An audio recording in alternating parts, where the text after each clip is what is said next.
ಧರ್ಮಸ್ಥಳ ಕ್ಷೇತ್ರ ವರ್ಸಸ್ ಸೌಜನ್ಯ ಪರ ಹೋರಾಟಗಾರರು ಅನ್ನೋ ಪರಿಸ್ಥಿತಿ ಬಂದಿದೆ. ಈ ಸೋ ಕಾಲ್ಡ್ ಸೌಜನ್ಯ ಪರ ಹೋರಾಟಗಾರರು ಅಂತ ಯಾರಿದ್ದಾರೆ, ಈ ಒಂದಷ್ಟು ಜನ, ಒಂದಷ್ಟು ಗುಂಪು, ಇವರ ಮುಂದಿನ ಗುರಿ ಏನು? ಮೊದಲು ನಾವು ನೋಡಿದ್ವಿ ಸೌಜನ್ಯ ಪರ ಅಭಿಯಾನ ಆಯಿತು, ಕೋರ್ಟ್ ತೀರ್ಪು ಬಂದಿದೆ ಆ ಕೇಸಲ್ಲಿ.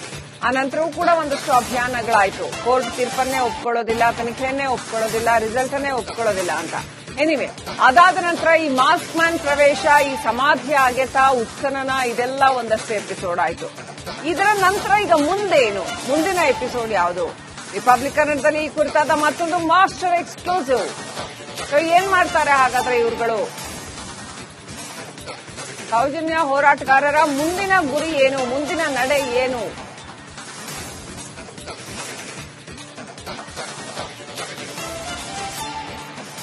ಈ ಸಮಾನ ಮನಸ್ಕರು ಅನ್ನೋ ಒಂದು ಟೈಟಲ್ ಅಡಿಯಲ್ಲಿ ಇವರೆಲ್ಲ ಸಭೆ ಸೇರಿ ಧರ್ಮಸ್ಥಳದ ಹುಂಡಿಯ ವಿಚಾರದಲ್ಲಿ ಕಣ್ಣು ಹಾಕಿದ್ದಾರೆ ಅಂತ ಹೇಳಲಾಗ್ತಾ ಇದೆ. ಧರ್ಮಸ್ಥಳದ ಹುಂಡಿಯ ಲೆಕ್ಕ ಬೇಕಂತ ಇವರಿಗೆ. ಧರ್ಮಸ್ಥಳದಲ್ಲಿ ಎಷ್ಟು ದುಡ್ಡು ಬರುತ್ತೆ ಅನ್ನುವಂಥ ಹುಂಡಿಯ ಲೆಕ್ಕ ಬೇಕು ಅನ್ನುವಂಥದ್ದು ವ್ಯಕ್ತ ಆಗಿದೆ ಅಂತ ಹೇಳಲಾಗ್ತಾ ಇದೆ. ಹಿರಿಯ ವಕೀಲ CS ದ್ವಾರಕಾನಾಥ್ ಸಭೆಯಲ್ಲಿ ಹೇಳಿಕೆ ಕೊಟ್ಟಿದ್ದಾರಂತೆ. ನಿನ್ನೆ ಸಮಾನ ಮನಸ್ಕರ ಸಭೆ ಮಾಡಿದ್ದಾರೆ ಇವರು, ಸೌಜನ್ಯ ಹೋರಾಟಗಾರರು ಮತ್ತೊಂದಿಷ್ಟು ಮಂದಿ ಎಲ್ಲರೂ ಸೇರ್ಕೊಂಡು. ಆ ಒಂದು ಸಭೆಯಲ್ಲಿ ಇದೀಗ ಧರ್ಮಸ್ಥಳದ ಹುಂಡಿಯ ಹಣದ ಲೆಕ್ಕ ಬೇಕು ಅಂತ ಆ ಕುರಿತಾಗಿ ಮಾತುಕತೆ ಆಗಿದೆ ಅಂತ ಹೇಳಲಾಗ್ತಾ ಇದೆ.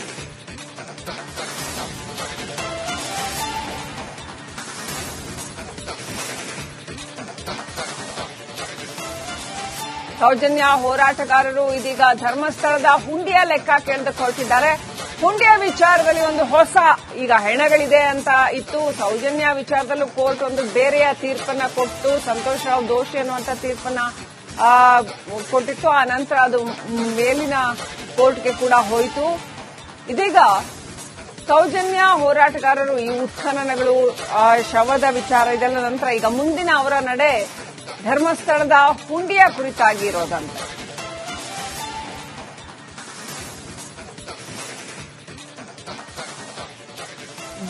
ಇವರ ಪ್ರಕಾರ, ಈ ಸೌಜನ್ಯ ಹೋರಾಟಗಾರರ ಪ್ರಕಾರ, ಧರ್ಮಸ್ಥಳದ ಹುಂಡಿಯ ಹಣ ಕೆಲವು ರಾಜಕೀಯ ನಾಯಕರುಗಳಿಗೆ ಹೋಗ್ತಾ ಇದೆ. ಆ ರಾಜಕೀಯ ನಾಯಕರುಗಳಿಗೆ ಹೋಗ್ತಾ ಇದೆ, ಅದು ಭಕ್ತರು ಕೊಟ್ಟಿರ್ತಕ್ಕಂಥ ಹಣ. ಹಾಗಾಗಿ ಆ ಧರ್ಮಸ್ಥಳದ ಹುಂಡಿಯ ಹಣವನ್ನ ರಾಜಕೀಯ ನಾಯಕರುಗಳಿಗೆ ಕೊಡ್ತಾ ಇದ್ದಾರೆ. ಅದರ ವಿರುದ್ಧ ಧರ್ಮಸ್ಥಳ ಕ್ಷೇತ್ರ ವರ್ಸಸ್ ಸೌಜನ್ಯ ಪರ ಹೋರಾಟಗಾರರು ಅನ್ನೋ ಪರಿಸ್ಥಿತಿ ಬಂದಿದೆ. ಈ ಸೋ ಕಾಲ್ಡ್ ಸೌಜನ್ಯ ಪರ ಹೋರಾಟಗಾರರು ಅಂತ ಯಾರಿದ್ದಾರೆ, ಈ ಒಂದಷ್ಟು ಜನ, ಒಂದಷ್ಟು ಗುಂಪು, ಇವರ ಮುಂದಿನ ಗುರಿ ಏನು? ಮೊದಲು ನಾವು ನೋಡಿದ್ವಿ ಸೌಜನ್ಯ ಪರ ಅಭಿಯಾನ ಆಯಿತು, ಕೋರ್ಟ್ ತೀರ್ಪು ಬಂದಿದೆ ಆ ಕೇಸಲ್ಲಿ. ಆ ನಂತರವೂ ಕೂಡ ಒಂದಷ್ಟು ಅಭಿಯಾನಗಳಾಯಿತು. ಕೋರ್ಟ್ ತೀರ್ಪನ್ನೇ ಒಪ್ಕೊಳ್ಳೋದಿಲ್ಲ, ತನಿಖೆಯನ್ನೇ ಒಪ್ಕೊಳ್ಳೋದಿಲ್ಲ, ರಿಸಲ್ಟ್ ಅನ್ನೇ ಒಪ್ಕೊಳ್ಳೋದಿಲ್ಲ ಅಂತ. ಎನಿವೆ, ಅದಾದ ನಂತರ ಈ ಮಾಸ್ಕ್ ಮ್ಯಾನ್ ಪ್ರವೇಶ, ಈ ಸಮಾಧಿ ಅಗೆತ, ಉತ್ಖನನ, ಇದೆಲ್ಲ ಒಂದಷ್ಟು ಎಪಿಸೋಡ್ ಆಯಿತು. ಇದರ ನಂತರ ಈಗ ಮುಂದೇನು? ಮುಂದಿನ ಎಪಿಸೋಡ್ ಯಾವುದು? ರಿಪಬ್ಲಿಕ್ ಕನ್ನಡದಲ್ಲಿ ಈ ಕುರಿತಾದ ಮತ್ತೊಂದು ಮಾಸ್ಟರ್ ಎಕ್ಸ್ಕ್ಲೂಸಿವ್. ಏನ್ ಮಾಡ್ತಾರೆ ಹಾಗಾದ್ರೆ ಇವ್ರುಗಳು? ಸೌಜನ್ಯ ಹೋರಾಟಗಾರರ ಮುಂದಿನ ಗುರಿ ಏನು? ಮುಂದಿನ ನಡೆ ಏನು?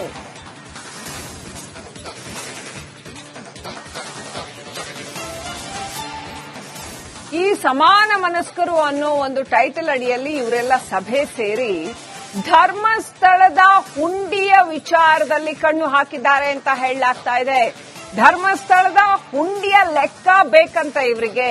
ಧರ್ಮಸ್ಥಳದಲ್ಲಿ ಎಷ್ಟು ದುಡ್ಡು ಬರುತ್ತೆ ಅನ್ನುವಂಥ ಹುಂಡಿಯ ಲೆಕ್ಕ ಬೇಕು ಅನ್ನುವಂಥದ್ದು ವ್ಯಕ್ತ ಆಗಿದೆ ಅಂತ ಹೇಳಲಾಗ್ತಾ ಇದೆ. ಹಿರಿಯ ವಕೀಲ CS ದ್ವಾರಕಾನಾಥ್ ಸಭೆಯಲ್ಲಿ ಹೇಳಿಕೆ ಕೊಟ್ಟಿದ್ದಾರಂತೆ. ನಿನ್ನೆ ಸಮಾನ ಮನಸ್ಕರ ಸಭೆ ಮಾಡಿದ್ದಾರೆ ಇವರು, ಸೌಜನ್ಯ ಹೋರಾಟಗಾರರು ಮತ್ತೊಂದಿಷ್ಟು ಮಂದಿ ಎಲ್ಲರೂ ಸೇರ್ಕೊಂಡು.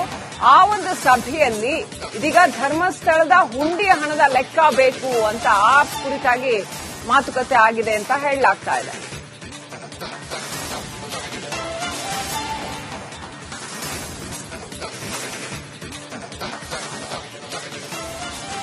ಸೌಜನ್ಯ ಹೋರಾಟಗಾರರು ಇದೀಗ ಧರ್ಮಸ್ಥಳದ ಹುಂಡಿಯ ಲೆಕ್ಕ ಕೇಳದಕ್ಕೆ ಹೊರಟಿದ್ದಾರೆ. ಹುಂಡಿಯ ವಿಚಾರದಲ್ಲಿ ಒಂದು ಹೊಸ ಈಗ ಹೆಣಗಳಿದೆ ಅಂತ ಇತ್ತು. ಸೌಜನ್ಯ ವಿಚಾರದಲ್ಲೂ ಕೋರ್ಟ್ ಒಂದು ಬೇರೆಯ ತೀರ್ಪನ್ನ ಕೊಟ್ಟು ಸಂತೋಷ್ ರಾವ್ ದೋಷಿ ಅನ್ನುವಂಥ ತೀರ್ಪನ್ನ ಕೊಟ್ಟಿತ್ತು. ಆ ನಂತರ ಅದು ಮೇಲಿನ ಕೋರ್ಟ್ಗೆ ಕೂಡ ಹೋಯಿತು.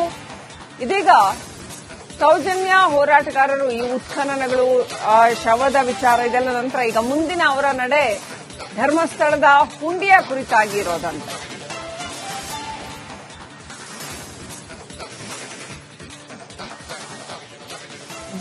ಇವರ ಪ್ರಕಾರ, ಈ ಸೌಜನ್ಯ ಹೋರಾಟಗಾರರ ಪ್ರಕಾರ, ಧರ್ಮಸ್ಥಳದ ಹುಂಡಿಯ ಹಣ ಕೆಲವು ರಾಜಕೀಯ ನಾಯಕರುಗಳಿಗೆ ಹೋಗ್ತಾ ಇದೆ.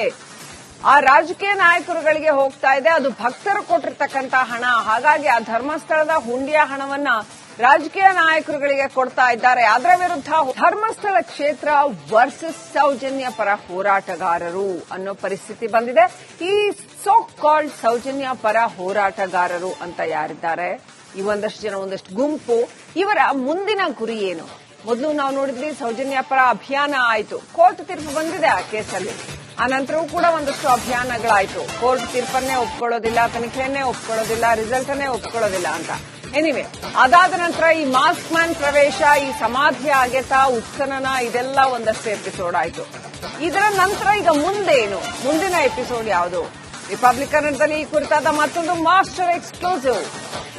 ಏನ್ ಮಾಡ್ತಾರೆ ಹಾಗಾದ್ರೆ ಇವ್ರುಗಳು? ಸೌಜನ್ಯ ಹೋರಾಟಗಾರರ ಮುಂದಿನ ಗುರಿ ಏನು? ಮುಂದಿನ ನಡೆ ಏನು?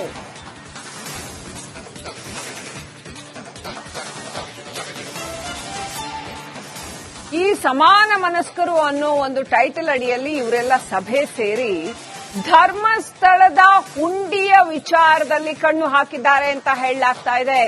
ಧರ್ಮಸ್ಥಳದ ಹುಂಡಿಯ ಲೆಕ್ಕ ಬೇಕಂತ ಇವರಿಗೆ. ಧರ್ಮಸ್ಥಳದಲ್ಲಿ ಎಷ್ಟು ದುಡ್ಡು ಬರುತ್ತೆ ಅನ್ನುವಂಥ ಹುಂಡಿಯ ಲೆಕ್ಕ ಬೇಕು ಅನ್ನುವಂಥದ್ದು ವ್ಯಕ್ತ ಆಗಿದೆ ಅಂತ ಹೇಳಲಾಗ್ತಾ ಇದೆ. ಹಿರಿಯ ವಕೀಲ CS ದ್ವಾರಕಾನಾಥ್ ಸಭೆಯಲ್ಲಿ ಹೇಳಿಕೆ ಕೊಟ್ಟಿದ್ದಾರಂತೆ. ನಿನ್ನೆ ಸಮಾನ ಮನಸ್ಕರ ಸಭೆ ಮಾಡಿದ್ದಾರೆ ಇವರು, ಸೌಜನ್ಯ ಹೋರಾಟಗಾರರು ಮತ್ತೊಂದಿಷ್ಟು ಮಂದಿ ಎಲ್ಲರೂ ಸೇರ್ಕೊಂಡು. ಆ ಒಂದು ಸಭೆಯಲ್ಲಿ ಇದೀಗ ಧರ್ಮಸ್ಥಳದ ಹುಂಡಿಯ ಹಣದ ಲೆಕ್ಕ ಬೇಕು ಅಂತ ಆ ಕುರಿತಾಗಿ ಮಾತುಕತೆ ಆಗಿದೆ ಅಂತ ಹೇಳಲಾಗ್ತಾ ಇದೆ.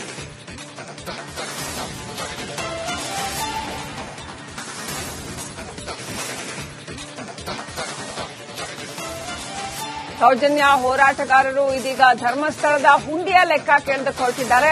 ಹುಂಡಿಯ ವಿಚಾರದಲ್ಲಿ ಒಂದು ಹೊಸ ಈಗ ಹೆಣಗಳಿದೆ ಅಂತ ಇತ್ತು. ಸೌಜನ್ಯ ವಿಚಾರದಲ್ಲೂ ಕೋರ್ಟ್ ಒಂದು ಬೇರೆಯ ತೀರ್ಪನ್ನ ಕೊಟ್ಟು ಸಂತೋಷ್ ರಾವ್ ದೋಷಿ ಅನ್ನುವಂಥ ತೀರ್ಪನ್ನ ಕೊಟ್ಟಿತ್ತು. ಆ ನಂತರ ಅದು ಮೇಲಿನ ಕೋರ್ಟ್ಗೆ ಕೂಡ ಹೋಯಿತು. ಇದೀಗ ಸೌಜನ್ಯ ಹೋರಾಟಗಾರರು ಈ ಉತ್ಖನನಗಳು, ಶವದ ವಿಚಾರ, ಇದೆಲ್ಲ ನಂತರ ಈಗ ಮುಂದಿನ ಅವರ ನಡೆ ಧರ್ಮಸ್ಥಳದ ಹುಂಡಿಯ ಕುರಿತಾಗಿ ಇರೋದಂತೆ.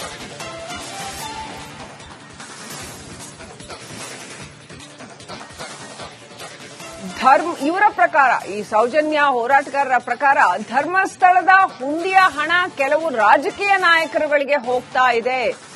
ಆ ರಾಜಕೀಯ ನಾಯಕರುಗಳಿಗೆ ಹೋಗ್ತಾ ಇದೆ. ಅದು ಭಕ್ತರು ಕೊಟ್ಟಿರ್ತಕ್ಕಂಥ ಹಣ. ಹಾಗಾಗಿ ಆ ಧರ್ಮಸ್ಥಳದ ಹುಂಡಿಯ ಹಣವನ್ನ ರಾಜಕೀಯ ನಾಯಕರುಗಳಿಗೆ ಕೊಡ್ತಾ ಇದ್ದಾರೆ. ಅದರ ವಿರುದ್ಧ